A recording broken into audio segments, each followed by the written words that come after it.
बिस्मिल्लाहिर्रहमानिर्रहीम। My dear students, हम अल्लाह के बाबरकत नाम से आगाज़ कर चुके हैं अपने इस लेक्चर का। आज आप लोगों के साथ ये मेरा पहला लेक्चर है। मीन टू से कि ये बायोलॉजी पार्ट 1 का चैप्टर नंबर 1 है। और I know you people are trying to be a doctor by your own choice. और आई नो वेरी वेल कि वो जो लोग जो मेडिकल में आते हैं they are very much consistent in their approaches and they are really hardworking. They always believe in clarity of the concept, and then they always try to learn the things from the base on logical grounds.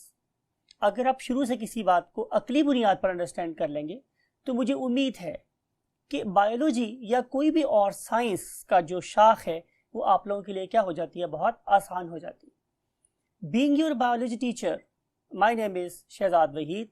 ये शहजाद वहीद की जिम्मेदारी है कि वो आप लोगों को कोई बात नहीं बल्कि हर एक बात किसी लॉजिकल ग्राउंड के ऊपर बताए, सो दैट कि आपका कॉन्सेप्ट इंप्रूव हो और बायोलॉजी आप लोगों को जिंदगी के इर्द गिर्द घूमती हुई नजर आए। आप कुछ भी खाएं, आप कुछ भी पिए, कुछ भी ऑब्जर्व करें तो आपके इल्म से, आपके गुफ्तार से, आपकी स्पीच नजर आना चाहिए कि you are student of medical sciences, right.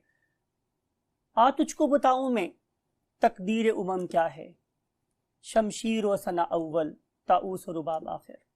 अगर मैं इस मुश्किल से शेर को एक सिंपल इंग्लिश में कन्वर्ट करना चाहूं तो मतलब होगा फर्स्ट डिजर्व देन डिजायर। आप मोटिवेशन शो करेंगे, आप इखलास शो करेंगे अपनी लर्निंग में, अपनी अंडरस्टैंडिंग में, अपनी राइटिंग में, अपने पेपर अटेम्प्ट करने के स्टाइल में, तो दुनिया की कोई ताकत आपको अपनी मंजिल हासिल करने से नहीं रोक सकती। सो बी मोटिवेटेड। अगर आपके मार्क्स कोई थोड़े से कम भी आए हैं ग्रेड 9-10 में तो it was past. Future, very bright future is ahead of you. You must be very much motivated, you must be committed. Never quit your dreams. अपने ख्वाब को कभी मत छोड़ें। If you are sticking to your own goals, if you are setting your own goals, आप अपनी मंजिल का तय खुद करने वाले हैं तो रास्ते खुद ब खुद निकल आते हैं, right students. So with this introductory you can say lecture, introductory advices, now I want to start the very first chapter of biology, and name of that very chapter is what? Introduction. So without wasting a single moment, let's move to the whiteboard.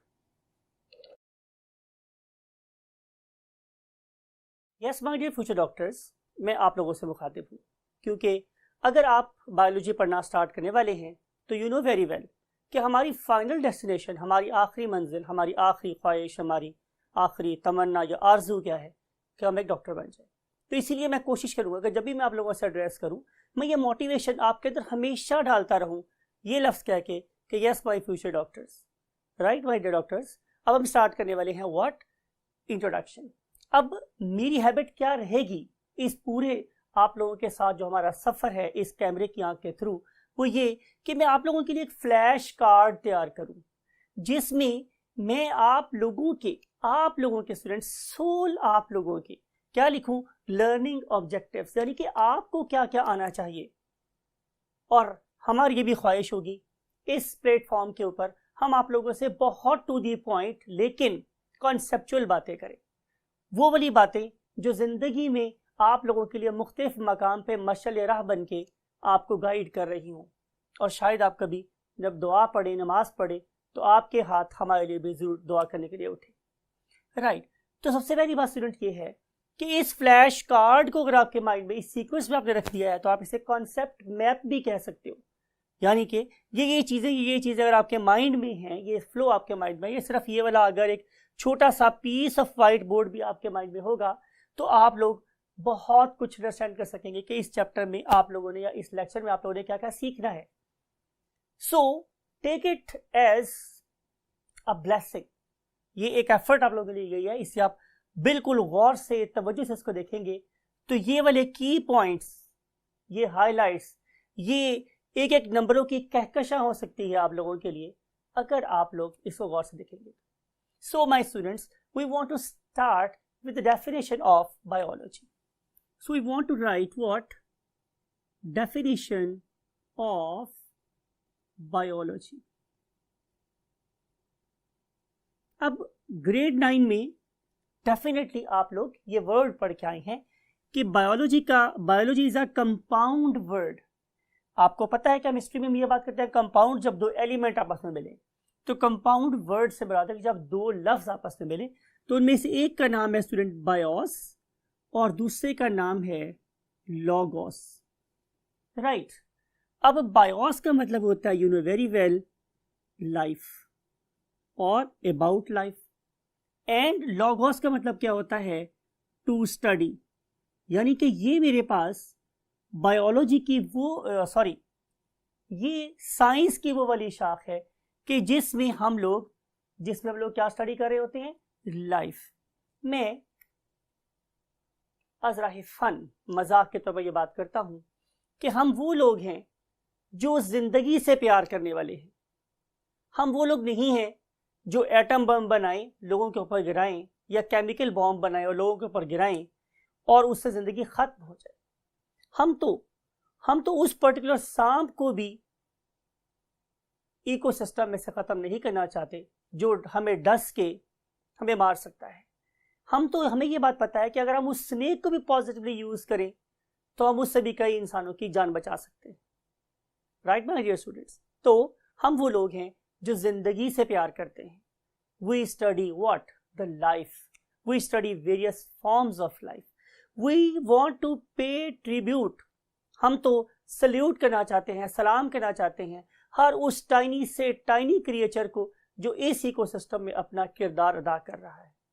मुझे एक शेर भी याद आ रहा है कि हर चीज से है तेरी कारीगरी टपकती, ये कारखाना तूने कब रायगा बनाया.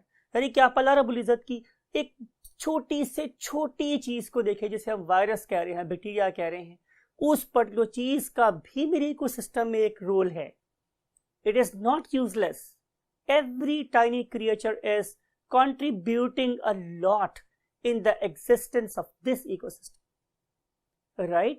तो हम वो लोग हैं जो किससे प्यार करते हैं स्टूडेंट्स? बायोलॉजी से, मीन्स लाइफ से. अब अगले पैराग्राफ में जैसे मैंने पहले आपसे प्रॉमिस किया कि हम कोशिश करेंगे कि हम बुक के साथ स्टक रहें, तो अगले पैराग्राफ में आप लोगों से कहा गया कि अगर हम लाइफ को स्टडी करने वाले लोग हैं तो क्या हम लाइफ के बारे में हर सवाल का जवाब दे सकते हैं? तो answer is no. For example, हम बहुत से मजहबी बातों का या थियोलॉजिस्ट का जवाब नहीं दे सकते. मिसाल के तौर पे जी जिंदगी बताने की लॉजिक क्या है? Why, what is the reason और why there is life? It is a logical question for a biologist. Right? हम इसका जवाब हरगिज नहीं दे सकते. इसलिए मैंने उसको यहाँ पे कैसे लिखा है my dear students?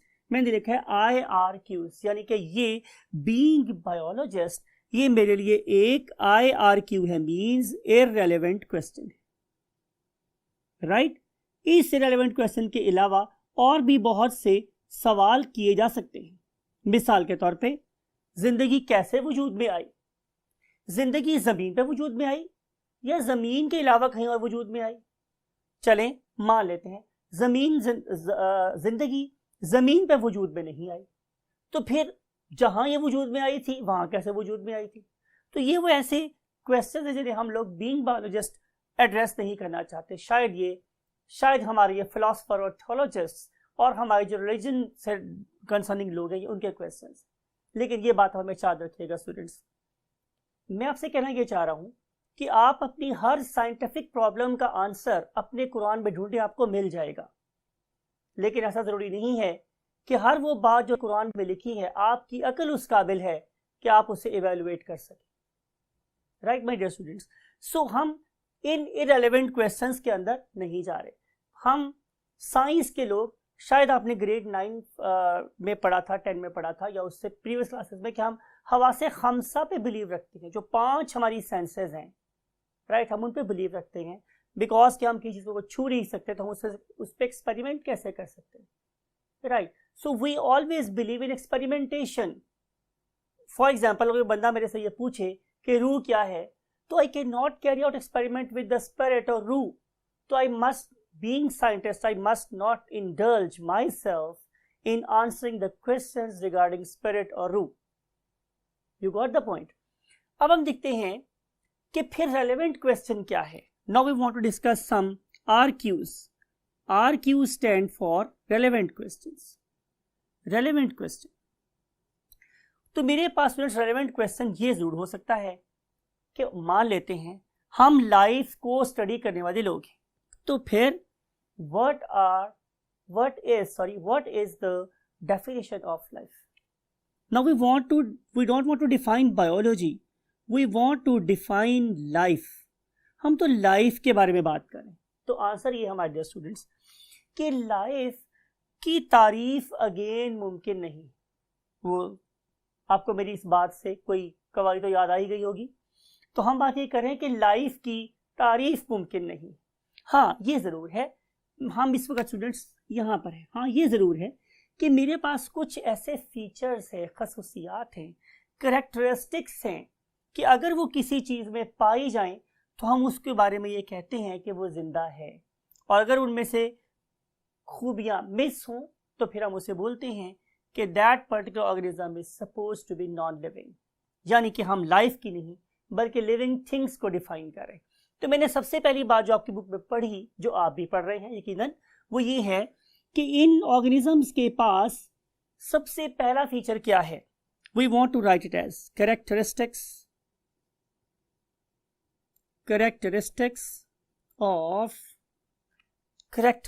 Of life. तो मुझे क्या नजर आया सबसे पहले माय डियर स्टूडेंट्स, वो ये है कि ये वाले ऑर्गेनिज्म, ये वाली चीजें जिन्हें हम जिंदा कहना चाह रहे हैं, वो चाहे बहुत सिंपल हो या वो मेरे पास बहुत कॉम्प्लेक्स हो, चाहे वो मेरे पास स्टूडेंट्स क्या है बहुत सिंपल या वो मेरे पास क्या है बहुत ज्यादा कॉम्प्लेक्स, चाहे वो मेरे पास यूनिसेलुलर है, मतलब ये कि वो एक सेल पे मुश्तमिल हैं, या वो मल्टी सेलुलर हैं, या वो डिफरेंट नंबर ऑफ सेल्स पे कंसिस्ट कर रही हैं। लेकिन इन सब में एक खूबी जरूर है कि they have got a genetic program. क्या मतलब हुआ, उस पर्टिकुलर सेल ने या ऑर्गेनिज्म ने अपने नंबर ऑफ सेल्स को कैसे इंक्रीज करना है। जब आप दुनिया में आए थे तो शायद आप इतने से होंगे, और अब आप लोगों के कद इस एज में at the stage of FSC शायद अपने पेरेंट्स के बराबर हो गए होंगे या होने वाले होंगे। आप लोगों के कद में जो इजाफा था, इट इज बेसिकली ग्रोथ। आप ये बात कह सकते हैं कि अगर मैं एक बैलून में हवा भर दूं तो क्या उसके साइज में इजाफा नहीं हुआ, तो क्या मैं उसे ग्रोथ कह सकता हूं? तो आंसर इज नो, बिकॉज कि हमारे वाले केस में ऐसा नहीं है कि हम जब चाहें अपने मैस को कम कर ले, जब चाहे ज्यादा कर ले। हमारी जो ग्रोथ है, जो हमारा increase in size, it is persistent, it is not something like balloon कि हवा हमारी निकल गया, राइट स्टूडेंट्स। फिर दूसरी बात यह है कि हमें ये एबिलिटी है लिविंग थिंग्स में कि अगर वो during the course of growth अगर उनके अंदर कभी कोई इंजरी हो जाती है तो वो उसे रिपेयर भी कर सकते हैं। ग्रेड 9-10 की बुक में आप लोगों ने बिल्कुल दो बड़े इंपॉर्टेंट कॉन्सेप्ट पढ़े हुए हैं, जिसमें से एक का नाम आपने पढ़ा था एपोप्टोसिस। एपोप्टोसिस क्या है? एक प्रोग्राम्ड सेल डेथ है। आपके हर सेल को पता है कि उसे कब डिवाइड करना है, उसकी एवरेज लाइफ कितनी है, कब तक वो अपने फंक्शन परफॉर्म करेगा, और कब उस पर्टिकुलर सेल की फिजिकल या नेचुरल डेथ हो जाएगी। फिर आपने एक से एसोसिएटेड टर्म भी पढ़ी थी, उसका नाम था व्हाट? नेक्रोसिस। अब ये एक सुसाइडल डेथ है। तो जितने भी ये सेल्स हैं इनमें ये प्रोग्राम दिए हुआ अल्लाह ने, उनको प्रोग्रामिंग की हुई है उस सेल की कि तुमने कब डिवाइड करना है, कब अपने हार्मोनल, कब तुमने अपने एंजाइम के रेफरेंस से पीक पर जाना है, और कब तुम्हारे एंजाइम की डिग्रेडेशन स्टार्ट होगी और कब तुम्हारी डेथ हो जाएगी। ये देखें तो कम से कम इसकी जो रिलेशन है वो हमारी लाइफ की तरह सही है, राइट।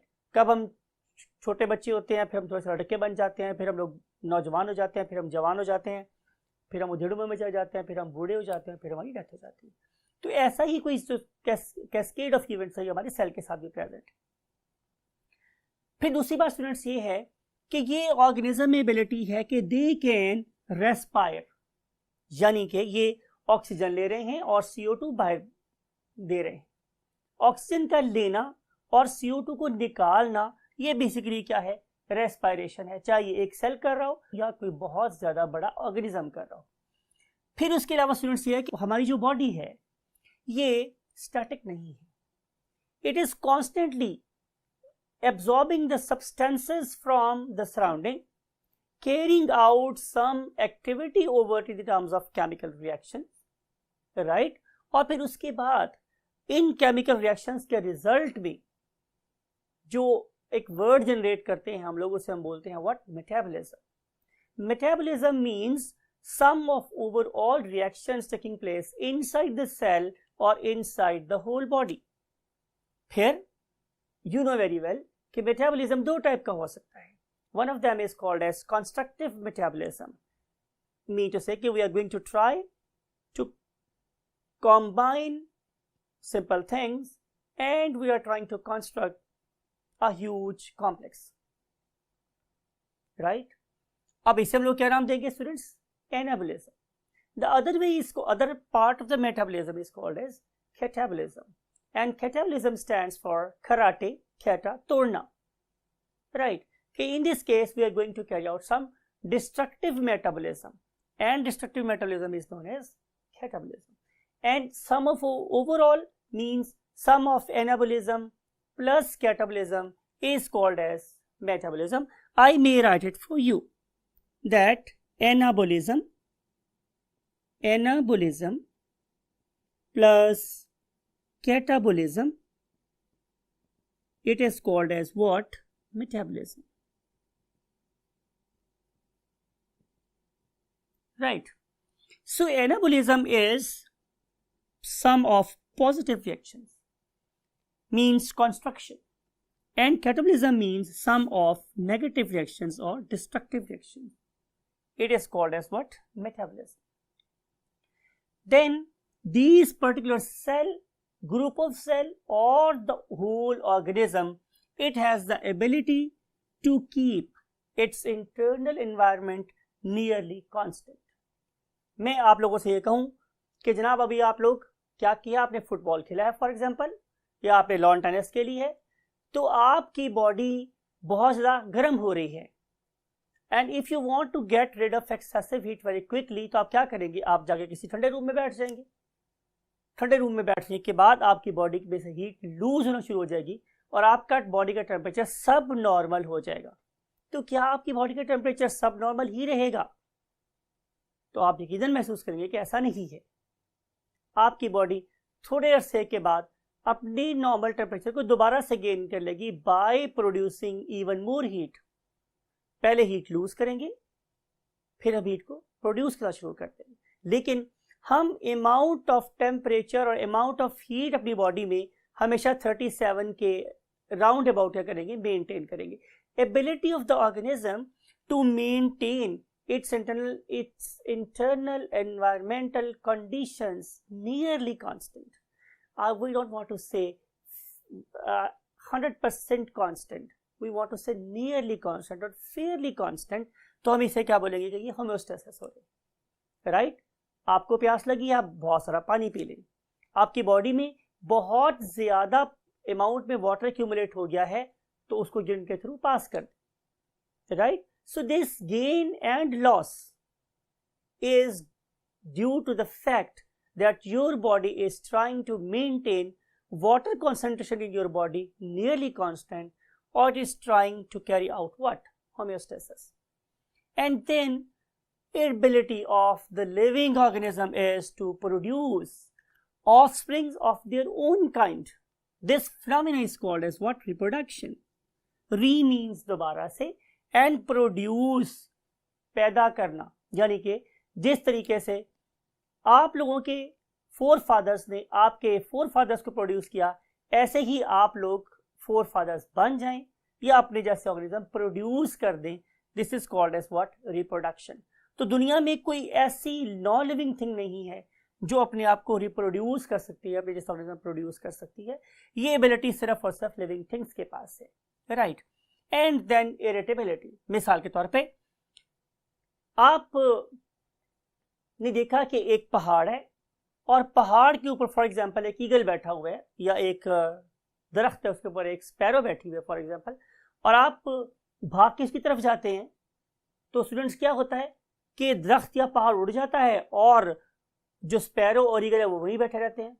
एम आई राइट या मैं गलत कह रहा हूँ? यकीनन मैं गलत कह रहा हूँ स्टूडेंट्स, कि जब मैं भागकर उसके पास गया तो जो बर्ड्स है वो वहां से उड़ गए और जो ट्री और माउंटेन है वो वहीं पे रह गया। रीजन क्या थी कि ये वाली दो चीजें मीन्स माउंटेन और tree, it was not irritable और sensitive to my presence, they were not felt threatened, उन्हें मेरे से कोई खतरा महसूस नहीं हुआ, उन्होंने इसको महसूस ही नहीं किया तो वो वहीं पे रह गए। लेकिन जो भी मेरे पास स्टूडेंट्स क्या था, बर्ड था फॉर एग्जाम्पल, वो वहां से उड़ गया बिकॉज कि that was sensitive to my presence, right. This phenomenon is called as what, irritability. हम इसे उर्दू में हसासियत पढ़ के आए, राइट। तो ये वो कुछ फीचर हैं कि अगर एक ही चीज के अंदर प्रेजेंट होंगे तो हम बोलेंगे कि ये ऑर्गेनिज्म जिंदा है। अगर इनमें ये वाले फीचर्स नहीं होंगे या इनमें से मोस्ट ऑफ देम एब्सेंट होंगे, मिसाल के तौर पे एक और डिस्कस कर लेते हैं, क्या मूवमेंट, मूव कर सकना, एटलीस्ट मूव कर सकना या लोकोमोट कर सकना, ये भी लिविंग थिंग्स की प्रॉपर्टी है। आप ये कह सकते हैं कि जो मूवमेंट हो रही है वो किसकी वजह से हो रही है, हमारी अपनी विल की वजह से हो रही है। आपकी जो व्हीकल्स हैं वो भी मूव कर रहे होते हैं, लेकिन they can not do it at their own. जब तक हम उनको स्टार्ट नहीं करेंगे, जब हमने गियर नहीं डालेंगे, वो मूव नहीं करेंगे। लेकिन मुझे मूव करने के लिए ऐसी किसी असिस्टेंस की जरूरत नहीं है। I can move at my own will, right. तो ये वो बातें हैं कि अगर किसी ऑर्गेनिज्म में होंगी तो हम उसे जिंदा कंसिडर करेंगे, और अगर ये बातें ना हुई तो हम कंसिडर करेंगे कि वो नॉन लिविंग है, उसके अंदर जिंदगी मौजूद नहीं है। अब हम पढ़ रहे हैं स्टूडेंट्स, नेक्स्ट पॉइंट की तरफ मूव कर रहे हैं, और उस नेक्स्ट टॉपिक का नाम है students what, branches of biology. आप लोगों की बुक में हम मूव कर गए next part of the board पे। आप लोगों की बुक में इसको सिंपल एक पैराग्राफ की फॉर्म में लिखा गया है, लेकिन चूंकि my dear students I believe in concept, I am trying to lay the foundation of your learning. मैं तो ये चाह रहा हूं कि आज से ही आप बातों को बड़े गौर से सीखना शुरू करें, आपकी मोटिवेशन पूरे 2 सालों में कभी कम ना हो, और आपका जो कॉन्सेप्ट है वो बहुत बेहतर। तो उसके लिए हम कोशिश करेंगे कि हम आप लोगों की बुक की तरह सिर्फ इन ब्रांचेस का नाम ना लिखें, बल्कि उनको हम थोड़ा बहुत साथ साथ एक्सप्लेन भी करें। फॉर एग्जाम्पल, जो पहला नाम आपकी बुक पे लिखा हुआ है that is called as ecology. अब इकोलॉजी क्या है? ये किसी भी पॉइंट पर, पॉइंट से मुराद है हमारी जमीन की सतह पे, जमीन के अंदर या जमीन से ऊपर, किसी भी पॉइंट पर दो किस्म के लोगों का आपस में इंटरेक्शन है। नंबर 1, लिविंग थिंग का लिविंग थिंग के साथ। मिसाल के तौर पे मेरा रिलेशन मेरे भाई के साथ, मेरे फादर के साथ, मेरी मदर के साथ, मेरे किसी दोस्त के साथ, या अगर मैं अपने घर की बात कर रहा हूं तो मुमकिन है मेरे घर में कोई पेट एनिमल हो, मेरा रिलेशन उसके साथ। मैं इस दुनिया में रहते हुए लिविंग ऑर्गेनिजम्स के साथ इंटरेक्ट कर रहा हूं, ये इंटरेक्शन बहुत जरूरी है। For example, I cannot pass a normal life without some very beautiful clothes, right? I cannot pass a very good life without the assistance of a cobbler, जैसे हम लोग जूता बनाने वाला कहते हैं, right? मुझे मेरी इंटरडिपेंडेंस है दूसरे प्रोफेशंस के ऊपर, मेरी शख्सियत में उनका भी एक रोल है। I cannot have beautiful hairs without a barber, उसकी भी मेरी जिंदगी में एक इंपॉर्टेंस। लेकिन सर बात तो गौर से सुनिए स्टूडेंट्स, क्या मेरे लिए सिर्फ लिविंग थिंग्स ही इंपॉर्टेंट है? तो अगेन आंसर इज नो। शायद आपको ये बात बुरी लग रही हो, लेकिन इसको जरा सिर्फ नॉलेज पर्सपेक्टिव में आप देखिएगा, इल्मी लिहाज से आप देखिएगा कि अगर मेरा कोई बहुत करीबी जानने वाला मेरे से बिछड़ जाए या रूठ जाए तो उसके मेरे पास से चले जाने से कोई फर्क नहीं पड़ेगा। लेकिन जरा आप 1 मिनट रुक कर सोचें, अगर मैं 1 से 2 मिनट के लिए आप लोगों के ऑक्सीजन सप्लाई को काट दूं तो शायद आपकी जिंदगी की डोर भी कट जाएगी। तो लिविंग थिंग से ज्यादा एक और चीज इंपॉर्टेंट है for my existence, and that is non living thing, right? I can not survive more than For example, 1.5 minutes without oxygen. I cannot make new cells without nitrogen. I cannot make new proteins without nitrogen. So, हम इस ecology को किसी एक छोटी से triangle से समझते हैं. Look at this. It is living organism number 1 and it is living organism number 2, right? Both of them are interacting with each other, but simultaneously they are also interacting with non-living things. And I think मैंने आपसे पहले ये बात कही है कि मेरा सबसे स्ट्रॉन्ग रिलेशन, अब जाहिर है मेरा अपने मदर फादर के साथ हो सकता है या होता है, लेकिन उनके दुनिया से चले जाने के बाद भी बच्चे वहीं पे रहते हैं. लेकिन जो नॉन लिविंग थिंग्स हैं, something like oxygen, something like CO2, something like N2, something like water, right. तो ये थी मेरे पास वर्ड. आप लोगों की पहली branch. Due to time constraint हम अपने लेक्चर को यहीं पे रखते हैं और सेकेंड लेक्चर में हम आप लोगों से इसकी फर्दर ब्रांचेस के बारे में मज़ीद डिटेल से बात करेंगे. Till that time, take very good care of yourself and your great parents. Bye bye.